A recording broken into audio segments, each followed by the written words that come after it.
As we have discussed previously, that the output of VFD is not pure sine wave. The output is known as PWM. This PWM is possible by switching IGBT.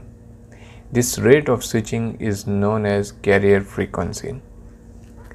Typically, the switching is between 1 kHz to 16 kHz. So what will be the effect of carrier frequency when changed? If the carrier frequency is reduced, like if we can make 1 kHz, then the sound will be more like a whistle sound and heat generation from motor will be low along with leakage current. However, if we increase the carrier frequency, then the sound from the motor will be reduced, but heat generation from motor can be increased as well as leakage current.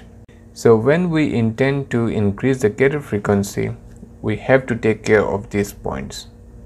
And usually I adjust the carrier frequency in area where sound pollution must be avoided, and my setting remain between 5 to 8 kHz. I will show the demo in which whistle sound of the motor will be heard and tuned to make the sound acceptable. That will be just sound effect. So the whistle sound you hear coming from the motor, it's because of the carrier frequency.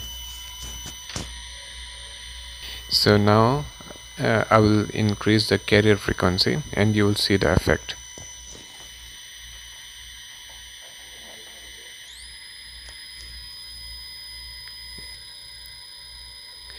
Now I will increase it further and you can notice the effect.